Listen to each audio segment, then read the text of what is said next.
बिस्मिल्लाहिर्रहमानिर्रहीम। नाज़रीन अस्सलाम वालेकुम, मैं हूँ इमरान वसीम। नाज़रीन, इस प्रोग्राम में जनरल फैज़ हमीद जिनके कोर्ट मार्शल करने का फ़ैसला किया गया और ISPR की जानिब से बाज़ाब्ता तौर पर एक अलामिया जारी करके ये ख़बर पाकिस्तान के मीडिया के हवाले की गई, पाकिस्तान के मीडिया को दी गई कि फ़ौज ने फ़ैसला कर लिया है कि साबिक़ DG ISI जनरल फैज़ हमीद का कोर्ट मार्शल किया जाएगा। उस प्रेस रिलीज़ में कुछ ऑफेंसेस भी बताए गए थे कि किन जराइम की बिना पे जनरल फैज़ हमीद का ये कोर्ट मार्शल करने का बड़ा फ़ैसला पाक फ़ौज की जानिब से बतौर इदारा किया गया है। आज के इस प्रोग्राम में इस कोर्ट मार्शल के मामले के हवाले से कुछ अहम डिटेल्स कि कैसे ये जो कोर्ट मार्शल का मामला है जनरल फैज़ हमीद के ख़िलाफ़ ये संगीन मरहले में दाखिल हो गया है और इस मामले से इमरान खान और बुशरा बीबी कैसे कनेक्ट कर रहे हैं। एक तो नाज़रीन इस बड़ी ख़बर की डिटेल प्रोग्राम में आपके साथ हम शेयर करने जा रहे हैं। इसके अलावा जो सुप्रीम कोर्ट में दो जो अहम मुकदमात की समाअत हुई है, एक तो 9 मई का केस था, मुल्ज़मान की ज़मानत के दो अलग अलग मुकदमात थे, और तीसरा जो मामला था वो था जो रीकाउंट वाला था NA 97 में, जहाँ पे नज़र आ रहा था, राइटिंग ऑन द वॉल नज़र आ रहा था कि पाकिस्तान तहरीक इंसाफ की विकेट उड़ जाएगी और मुस्मिक नवाज़ को ये सीट मिल जाएगी कौमी असम्बली में। लेकिन आज नून लीग के उम्मीदवार की गलती जो है वो उसका अपना सर ले डूबी है। तो मामला क्या हुआ है इसकी डिटेल भी आपके साथ हम शेयर करेंगे। अगर कुछ हमारे पास वक्त हुआ तो दीगर ख़बरें भी हैं, उनकी तफसीलात पर भी आप नाज़रीन के साथ बात करेंगे। लेकिन चैनल सब्सक्रिप्शन की आप नाज़रीन से दरख्वास्त करेंगे कि जिन दोस्तों की जानिब से अभी तक हमारे चैनल को सब्सक्राइब नहीं किया गया, उनसे दरख्वास्त होगी कि चैनल को सब्सक्राइब कर लें, बेल आइकॉन का बटन प्रेस करें, और अगर आपको हमारा ब्लॉग पसंद आता है तो इसे लाइक भी करें और शेयर भी करें। नाज़रीन, जस्टिस मंसूर अली शाह साहब की सरबराही में 2 रुकनी बेंच, जिसमें जस्टिस अत्तर मिनल्ला शामिल थे, कोर कमांडर हाउस लाहौर जिसे जना हाउस भी कहा जाता है, उस पर हमले के हवाले से 2 मुल्ज़मान की ज़मानत दरख्वास्तों पर आज समाअत की गई। एक मुल्ज़म नाज़रीन हमाद नज़ीर और दूसरे तहरीक इंसाफ के MPA लतीफ़ नज़र की ज़मानत की दरख्वास्तें आज सुप्रीम कोर्ट में ज़ेर समाअत हैं, जिसमें 9 मई की जो CCTV फुटेज है, जिस पर इमरान खान साहब भी कहते हैं कि 9 मई की जो CCTV फुटेज है वो छुपाई गई है, ये हमारे खिलाफ साजिश हुई है, 9 मई हमारे खिलाफ किया गया। तो आज सुप्रीम कोर्ट में 9 मई की CCTV फुटेज की बाज़गश्त सुप्रीम कोर्ट में भी सुनाई दी गई है। कैसे सुनाई गई है? जब पहला मुकदमा ज़मानत का टेकअप हुआ मुल्ज़म हमाद नज़ीर का, तो ये पहला नाज़रीन आज मतलब इस ज़मानत दरख्वास्त की सुप्रीम कोर्ट में पहली समाअत थी। तो मुल्ज़म के जो वकील थे उनसे जस्टिस मंसूर अली शाह ने यह इस्तफसार किया कि मुल्ज़म पर इल्ज़ाम क्या है। तो वकील दरख्वास्त गुजार ने कहा कि मुल्ज़म पर पुलिस कांस्टेबल को डंडा मारकर ज़ख्मी करने का इल्ज़ाम है। मेडिकल रिपोर्ट के मुताबिक पुलिस एहलकार को हजूम ने पत्थर मारकर ज़ख्मी किया था। जस्टिस अत्तर मिनल्ला ने पूछा क्या मुल्ज़म मौके पर मौजूद था? 9 मई के दिन जना हाउस के बाहर ये मौजूद था। तो मुल्ज़म ने कहा कि मुल्ज़म के वकील ने कहा कि मुल्ज़म दुकानदार है, मौके पर मौजूद नहीं था। फिर जस्टिस अत्तर मिनल्ला ने पूछा क्या मुल्ज़म की मौजूदगी की कोई CCTV फुटेज मौजूद है? अब नाज़रीन, यहाँ पे हमारे साफ़ी दोस्त और कुछ वकला से जो हमारी बात हुई कि ये जो सवाल पूछा गया है CCTV फुटेज के हवाले से, अदालत ने बेल का फ़ैसला करना है और बेल के फ़ैसले में इस किस्म की चीज़ें मांगना या CCTV फुटेज का मुतालबा करना ये होता नहीं है। बेल राइट तो होता है मुल्ज़म का, लेकिन वो अदालत ने उसको जस्टिफाई करना होता है, अदालत ने उस पर फ़ैसला करना होता है। ये जो सबूत है कि CCTV फुटेज थी या CCTV फुटेज नहीं थी, ये तो ट्रायल कोर्ट ने देखना होता है कि मुल्ज़म के ख़िलाफ़ ऑफेंस किन जराइम के, किन शवाहिद के बुनियाद के ऊपर ये उसका जुर्म बनता। लेकिन बहरहाल जस्टिस अत्तर मिनल्ला साहब ने यह सवाल किया और फिर जस्टिस मंसूर अली शाह साहब ने पूछा कि मुल्ज़म की मौजूदगी के क्या शवाहिद हैं। इस पर वकला का कहना है कि ये अदालतें इस किस्म का सवाल पूछते हैं, लेकिन जो CCTV वाला फुटेज स्पेसिफिकली सवाल पूछा गया उस पर हमारे कुछ कानूनी माहिरीन से जो सवाल हुआ उस पर जवाब ये मिला कि गलबन इस किस्म का सवाल जो है वो ज़मानत के केसेस में नहीं किया जाता, लेकिन हो जाता है, ज़ाहिर सी बात है कि सवाल पूछ लिया जाता है। तो उस पर नाज़रीन मुल्ज़म के वकील ने कहा कि कोई CCTV पेश जो है वो नहीं की गई और ना ही शवाहिद मौजूद हैं। तो अदालत ने इस दरख्वास्त के ऊपर नोटिस जारी कर दिया है पंजाब हुकूमत को और केस की समाअत को जो है अदालत की जानिब से मुलतवी कर दिया गया। इसी तरीके से नाज़रीन जो जना हाउस हमले केस में MPA लतीफ़ नज़र की जो ज़मानत की दरख्वास्त थी, आज उनके जो वकील थे अकरम अवान, उनकी तबीयत नासाज थी, तो जस्टिस मंसूर अली शाह साहब ने, जो कि मावन वकील जूनियर वकील पेश हुए थे, उनसे ये पूछा कि क्या आप इल्तवा लेना चाहते हैं, अगर वकील की तबीयत नासाज है तो उस पर उन्होंने कहा कि नहीं, वो तो आप थोड़ी देर के लिए रख लें तो फिर वो आ जाएंगे। जिस पर अदालत ने इस केस की समाअत को भी उसी केस के साथ जो है वो मुलतवी कर दिया है, और कोई डेट इसलिए नहीं दी गई क्योंकि समर वेकेशन चल रही हैं, तो इसलिए इम्कान है कि गर्मियों की तातीलात के बाद ये मुकदमा जो है वो ज़ेर समाअत आएगा। अब आ जाते हैं नाज़रीन NA-97, जहाँ रीकाउंट का इशू था, जहाँ पर पहले तहरीक इंसाफ के उम्मीदवार साउदुल्ला बलोच जीत गए थे, लेकिन जब रीकाउंट हुआ तो फिर नून लीग के उम्मीदवार जनाब अली गौहर बलोच साहब जीते थे। लेकिन मामला हाई कोर्ट, इलेक्शन कमीशन और फिर हाई कोर्ट से चलता हुआ सुप्रीम कोर्ट ऑफ पाकिस्तान पहुंचा, और नज़र आ रहा था कि जिस तरीके से दावा किया गया अली गौहर बलोच की जानिब से कि जब ये 8 फरवरी 2024 का इलेक्शन हुआ तो 9 मई को वो ये बता रहे थे अदालत में कि हमने रीकाउंट की एप्लीकेशन दी थी, लेकिन हमारी रीकाउंट की एप्लीकेशन को रिटर्निंग अफीसर ने टेकअप नहीं किया, इंटरटेन नहीं किया गया। इन हक़ाइक़ की बिना पे वाज़े नज़र आ रहा था कि जो सुप्रीम कोर्ट का 3 हलकों के हवाले से NA-154, NA-79 Gujranwala, NA-81 Gujranwala के हवाले से जो फ़ैसला दिया है, उस फैसले का इतलाक़ होगा और ये सीट भी पाकिस्तान तहरीक इंसाफ से छिन जाएगी, और ये सीट जो है मुसम्मिक नवाज़ को कौमी असम्बली की मिल जाएगी, और कौमी असम्बली के ऐवान में नून लीग की नशिस्तों में एक और सीट का इजाफा हो जाएगा। लेकिन आज ऐसा नहीं हुआ, क्योंकि आज जब अदालती कार्रवाई का आगाज़ हुआ तो जो 2 रुकनी बेंच है, जस्टिस नईम अख्तर अफ़गान और जस्टिस अमीनुद्दीन खान साहब इस बेंच को हेड कर रहे हैं, उनकी तरफ से स्पेसिफिकली सवाल पूछा गया कि ये जो मुकदमा आप हमारे सामने लेके आए हैं, बैरिस्टर अपना अली गौहर बलोच के वकील से पूछा गया, हसन रज़ा पाशा साहब से, कि क्या इस पर जो हमारा फ़ैसला है 3 हलकों के हवाले से, रीकाउंट के हवाले से, वो फ़ैसला इस पर अप्लाई करता है, क्या इस केस में और उन केसेस में कोई फ़र्क मौजूद हैं, हक़ाइक़ एक जैसे हैं, हक़ाइक़ का कोई फ़र्क तो नहीं। तो हसन रज़ा पाशा ने कहा कि हक़ाइक़ का कोई फ़र्क नहीं, बिल्कुल हक़ाइक़ एक जैसे हैं, और जो 3 हलकों का फ़ैसला है वो इस केस के ऊपर भी अप्लाई करेगा। इसके बाद जस्टिस नईम अख्तर अफ़गान साहब ने कहा कि आप जो ये दावा कर रहे हैं, जो आप ये बता रहे हैं अदालत को कि आपने 9 फरवरी को रीकाउंट की एप्लीकेशन दी थी, उस रीकाउंट की एप्लीकेशन को रिजेक्ट करने का, एक्सेप्ट करने का कोई ऑर्डर रिटर्निंग अफीसर का है तो वो ऑर्डर हमें निकाल के दिखा दें, और साथ में अपनी एप्लीकेशन भी हमें दिखाएं कि आपकी एप्लीकेशन किधर है। हसन रज़ा पाशा साहब ने वो एप्लीकेशन दिखाई। हसन रज़ा पाशा साहब ने कहा कि रिटर्निंग अफीसर को हमने दरख्वास्त दी थी, लेकिन रिटर्निंग अफीसर ने हमारी दरख्वास्त के ऊपर रीकाउंट नहीं किया, तो हम लाहौर हाई कोर्ट में रिट में चले गए। लाहौर हाई कोर्ट ने हमें मुतबादल फोरम पे भेजा, हम इलेक्शन कमीशन में चले गए, इलेक्शन कमीशन में रीकाउंट करवा दिया गया और हम रीकाउंट में जीत गए। जस्टिस नईम अख्तर अफ़गान ने कहा कि रिटर्निंग अफीसर का फ़ैसला किधर है, जो आपकी दरख्वास्त थी, जो आप कह रहे हैं कि हमने 9 फरवरी को दे दी थी और रिज़ल्ट की कंसोलिडेशन से पहले दी थी, वो दरख्वास्त आप निकालें अपनी। उस दरख्वास्त पर जब वो दरख्वास्त निकाली गई अदालत के सामने, तो जस्टिस नईम अख्तर अफ़गान साहब ने पॉइंट आउट किया कि इस दरख्वास्त पे आपने डेट ही नहीं लिखी कि आपने किस दरख्वास्त को रीकाउंट की एप्लीकेशन दी थी। अब मैं आपको जो कहानी है अदालती कार्रवाई की आपको बता दूं कि ब्लंडर इन्होंने क्या किया, फिर उसमें बाद में आऊँगा। हसन रज़ा पाशा साहब ने तस्लीम किया कि तारीख़ हमने नहीं लिखी, लेकिन हमने दरख्वास्त 9 फरवरी को दे दी थी। जस्टिस नईम अख्तर अफ़गान ने कहा कि जो नोटिफिकेशन है जीत का, सादुल्ला बलोच का, तहरीक इंसाफ की सपोर्ट से जीतने वाले उम्मीदवार का, वो 10 फरवरी को जारी हुआ, लेकिन आपको रिकॉर्ड पे साबित करना पड़ेगा, आपको रिकॉर्ड से इस बात को प्रूव करना है कि आपने 9 फरवरी को ये रीकाउंट की एप्लीकेशन दी थी। नईम अख्तर अफ़गान साहब ने कहा कि रिटर्निंग अफीसर ने कहाँ लिखा है कि आपने 9 फरवरी को दरख्वास्त दी थी। वहाँ पर जो 3 हलकों का मामला था, जस्टिस नईम अख्तर अफ़गान साहब ने कहा कि इसलिए हमने वो माना रीकाउंट की एप्लीकेशन, इसलिए हमने मान ली वहाँ पे 3 हलकों में, NA-154 में,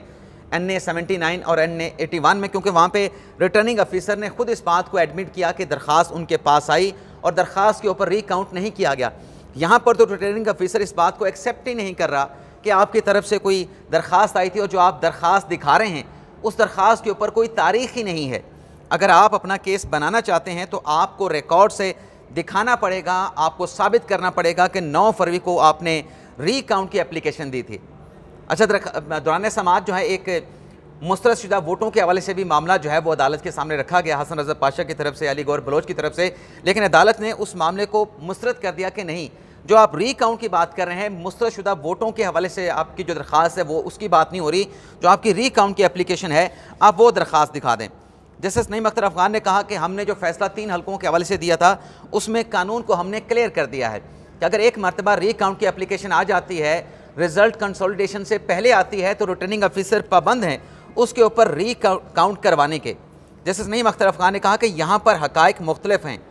चूँकि आपकी दरख्वास्त पे नईम अख्तर अफ़गान साहब ने कहा कि तारीख़ नहीं है, तो तारीख़ ना होने से मसला आ रहा है। तारीख़ के बगैर ये अदालत कुछ नहीं कर सकती। आप दिखा दें कि आपकी जो दरख्वास्त है वो रिज़ल्ट कंपाइल करने से पहले, कंसोलिडेशन से पहले आई थी, तो फिर तो आपकी बात बन सकती है। लेकिन आपकी दरख्वास्त जो है उस पर कोई तारीख़ नहीं और आप इस बात को साबित नहीं कर पा रहे कि 9 फरवरी को आपने ये दरख्वास्त दी थी, तो लिहाजा आपके बारे में रिटर्निंग ऑफिसर ने खुद इलेक्शन कमीशन को रिपोर्ट दी कि ये आपका आफ्टर थॉट था।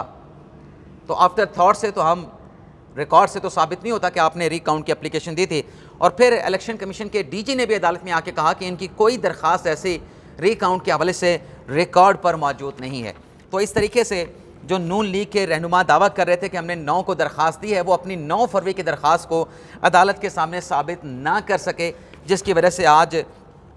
ये जो मामला है, जो कि नज़र आ रहा था कि सीट पाकिस्तान तहरीक इंसाफ को से निकल के मुसम्मिक नवाज़ को मिल जाएगी, सिर्फ तारीख़ दरख्वास्त पे मेंशन ना करने पर जो है वो उनको ये सीट ना मिल सके। अच्छा, हमारे बहुत सारे दोस्त ये भी कह रहे हैं कि ये दरख्वास्त बाद में दी गई होगी, इसलिए तारीख़ नहीं डाली गई। लेकिन मैं इस पर यह कहना चाह रहा हूँ कि अगर ये दरख्वास्त 9 फरवरी को भी दी गई है, तारीख़ नहीं डाली गई, तब भी आप नहीं साबित कर सकते। तारीख़ डालना ज़रूरी होता है। एटलीस्ट जब आपने 9 फरवरी को दरख्वास्त दी तो रिटर्निंग ऑफिसर के ऑफिस में, वहाँ पे R&I का एक ऑफिस होता है, वहाँ पे आप दरख्वास्त दे के उस पर रिसीविंग लेते हैं कि मैंने ये एप्लीकेशन दी है। तो ऐसा कोई रिकॉर्ड जो है वो नून लीग के कैंडिडेट अली गौहर बलोच साहब के पास नहीं था, जिसकी वजह से आज ये जो फैसला है वो तहरीक इंसाफ के हक़ में आया है और पाकिस्तान मुस्लिम नवाज़ के ख़िलाफ़ आया। और बहुत सारे हमारे दोस्त इस फैसले के बाद कह रहे थे कि इमरान साहब आपकी उम्मीदें तो बड़ी थी कि ये सीट उठ जाएगी। मैंने उनसे कहा कि आज आप जिस बात के ऊपर छलांगे लगा रहे हैं, जिस बात के ऊपर आप भंगड़े डाल रहे हैं, आपने वो फैसला तस्लीम कर लिया है जिस फैसले के ऊपर आप काजी फाइज इस्सा, जस्टिस नईम अख्तर अफ़गान के ख़िलाफ़ प्रोपोगंडा करते रहे कि ये फ़ैसला ठीक नहीं था। आज उसी फैसले की बिना पे, जिस फैसले को काजी फाइसा के फ़ैसले को, नईम अख्तर अफ़गान साहब के फ़ैसले को एडमिट नहीं कर रहे थे, जो कि 1-2-1 के तनासब से दिया गया था, आज उस फैसले को मान रहे हो। हम आज भी उसी जगह पर खड़े हैं। उसी फैसले के तनाज़रे में नून लीग के कैंडिडेट को सिर्फ ज़ुबान से तो नहीं कहना था, उसने अपनी दरख्वास्त से साबित करना था, तारीख़ लिखनी थी कि 9 फरवरी को दरख्वास्त दी गई, लेकिन 9 फरवरी की दरख्वास्त नहीं थी। तो इसलिए आज वही फ़ैसला जिसके ऊपर काजी फाइसा और नईम अख्तर अफ़गान के ख़िलाफ़ प्रोपोगंडा किया गया, उसी फैसले के नतीजे में आज तहरीक इंसाफ को उनकी सीट जो है वो बरकरार रही है, इंटैक्ट रही है और फैसला तहरीक इंसाफ के हक़ में आया है। अब आ जाते हैं नाज़रीन, जो मामला है फैज़ हमीद साहब से जुड़ा। नाज़रीन, हम आपको बताते रहे मुख्तलिफ़ सोर्सेस से ये जो चीज़ें आ रही थी कि जब आर्मी चीफ़ की अपॉइंटमेंट हो गई, बल्कि आर्मी चीफ़ की अपॉइंटमेंट से पहले भी एक और भी रिपोर्ट सामने आई थी जिसमें यह कहा गया था कि जनरल बाजवा ने बहुत पहले जनरल फैज़ को बता दिया था कि अगर आसिम मुनीर शाह साहब आर्मी चीफ़ बन गए तो इस सूरत में आपका कोर्ट मार्शल हो सकता है। ये खदशा, इस ख़तरे का इजहार पहले ही फैज़ हमीद साहब को किया जा चुका था। लेकिन जब आसिम मुनीर शाह साहब की अपॉइंटमेंट होती है, उस अपॉइंटमेंट के नतीजे में जनरल फैज़ हमीद साहब जो हैं वो फ़ौज से अर्ली रिटायरमेंट ले लेते हैं। उनकी रिटायरमेंट की दरख्वास्त को एक्सेप्ट भी कर लिया जाता है और वो ज़बानी उनकी एक ख्वाहिश का इज़हार किया गया, कोई रिटन एप्लीकेशन नहीं थी फैज़ हमीद साहब की। लेकिन उसके बाद उनको मुख्तलिफ़ रिपोर्ट्स के मुताबिक, मुख्तलिफ़ साफ़ियों के तज्ज़ियों के मुताबिक, उनके दावों के मुताबिक फैज़ हमीद साहब को ये बार बार ख़बरदार किया गया कि आप किसी ऐसी एक्टिविटीज़ में ख़ुद को इंडल्ज ना करें, इन्वॉल्व ना करें जो आगे चल के आपके लिए मसाइल पैदा करें, या आपके ख़िलाफ़ किसी किस्म का कोई एक्शन आर्मी एक्ट के तहत जो है वो क्यों ना ले लिया जाए। अगर आप ऐसा कुछ करेंगे तो आपके ख़िलाफ़ ही एक्शन हो सकता है। तो हामिद मीर साहब की जानिब से बताया गया था कि पहले कुछ अर्सा तो जो फैज़ हमीद साहब थे वो मोहतात रहे, लेकिन उसके बाद चूँकि एक उनकी सोच थी हामिद मीर साहब के मुताबिक कि मैं तो DG आईसा ही रहा, मैं अगर कुछ करूँगा भी सही तो DG आईसा के ख़िलाफ़ तारीख़ में ऐसा कोई एक्शन नहीं लिया गया तो मेरे ख़िलाफ़ भी नहीं लिया जाएगा। और इस खदशे की बिना पे, इस जवाज़ के साथ नहीं लिया जाएगा कि अगर मुझे पकड़ा गया या मुझसे इन्वेस्टिगेट किया गया, मुझसे पूछगिछ की गई तो मैं मुद्दा जो है जनरल बाजवा पे डाल दूंगा। ये हामिद मीर साहब की जानिब से दावा किया गया था। और जब जनरल बाजवा इस मामले में आएंगे तो फिर इस सूरत में उनके ख़िलाफ़ भी जनरल फैज़ हमीद के को यकीन था कि उनके ख़िलाफ़ भी कार्रवाई नहीं हो सकेगी। लेकिन नाज़रीन, बहरहाल ये फ़ौज ने फ़ैसला कर लिया, बहसीत इदारा किया और फिर ISPR की जानिब से इस पर अलामिया जारी किया गया कि जनरल फैज़ हमीद साहब का जो है वो कोर्ट मार्शल किया जाएगा। एक तो वो टॉप सिटी वाला इशू था, लेकिन साथ में जो प्रेस रिलीज़ का दूसरा हिस्सा था जिसमें यह कहा गया था कि रिटायरमेंट के बाद जनरल फैज़ हमीद जो हैं, जो उनसे इंक्वायरी की गई है, इंक्वायरी तो टॉप सिटी पे की गई, लेकिन रिटायरमेंट के बाद, पोस्ट रिटायरमेंट के बाद के भी कुछ ऐसे वाक़यात सामने आए हैं जिसमें वो मिली भगत से कुछ वेस्टर्न पॉलिटिकल इंटरेस्ट के लिए काम कर रहे थे, सियासी मफादात के लिए काम कर रहे थे। उसके ऊपर उनका कोर्ट मार्शल करने का फ़ैसला किया गया। इस नाज़िम कोर्ट मार्शल के हवाले से जो सेक्शन सामने आए हैं, वो पहले सामने आए कि उन पे सेक्शन जो चल रहा है वो 40 है, जो कि धोखाधड़ी का है, जायदाद के सिलसिले में धोखाधड़ी का है। अब ये सेक्शन 40 है कि मैं आपको नाज़िम पढ़ देता हूँ ताकि आपको पढ़ने में, समझने में किसी किस्म की मुश्किल ना हो। सेक्शन 40 नाज़रीन किधर है जी?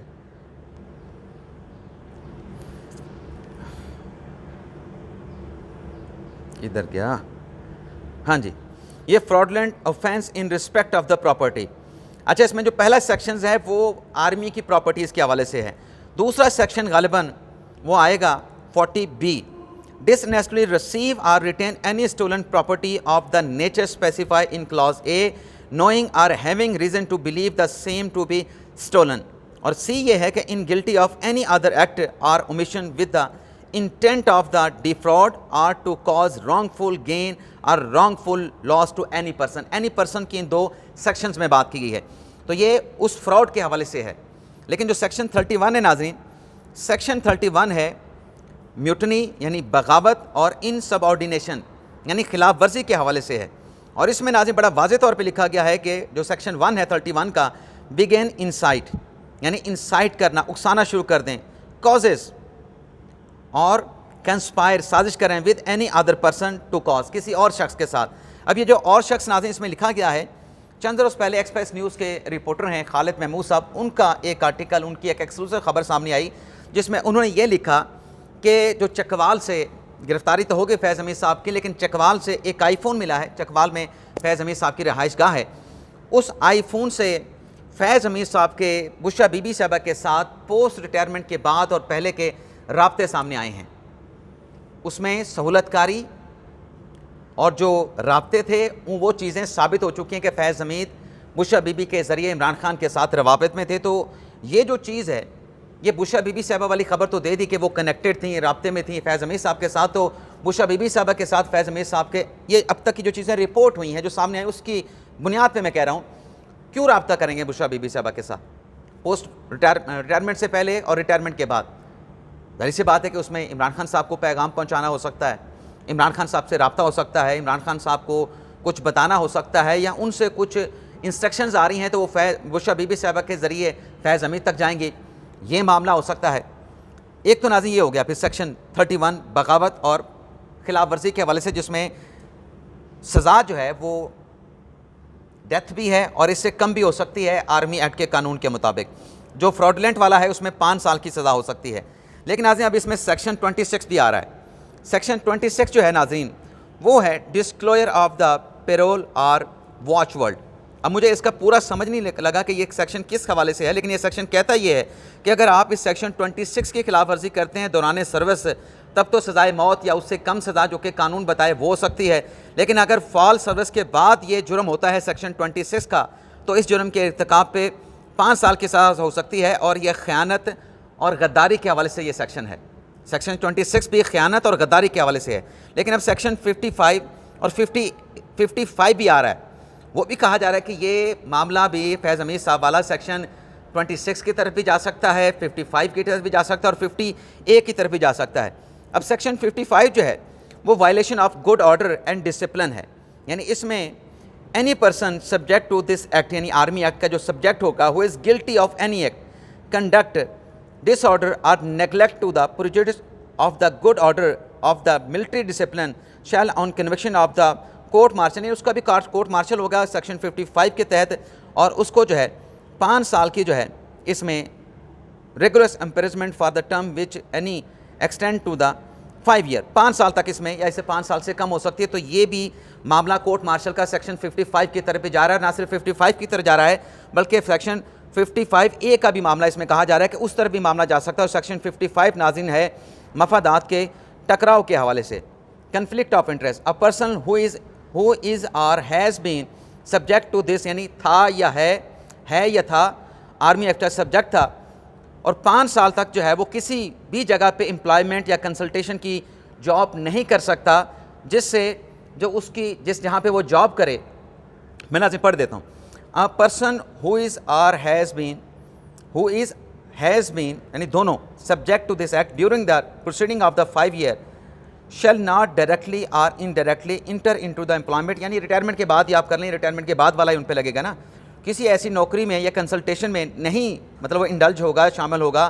किसी आर अदर एनी एंगेजमेंट, कोई भी और इंगेजमेंट मसरूफियत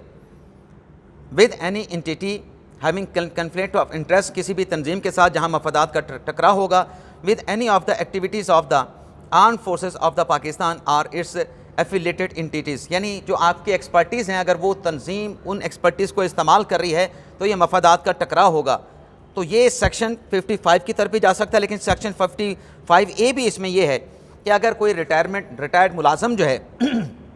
वो अगर आर्मी चीफ़ की इजाज़त के साथ जाके कोई कंसल्टेशन, कोई एम्प्लॉयमेंट या कोई इंगेजमेंट किसी तंजीम के साथ होती है तो आर्मी चीफ़ की इजाज़त के साथ तो हो सकते हैं, लेकिन 5 साल तक वो कोई ऐसी किसी तंजीम के साथ अटैच नहीं हो सकता जो उसकी एक्सपर्टीज़ को इस्तेमाल करे और उसमें मफादात का टकराव सामने आए। तो ज़रा ये बता रहे हैं कि ये जो चीज़ें सामने आ रही हैं, आइंदा आने वाले दिनों में ये मामलात अब इस तरफ चलेंगे, इस तरफ चलने का इम्कान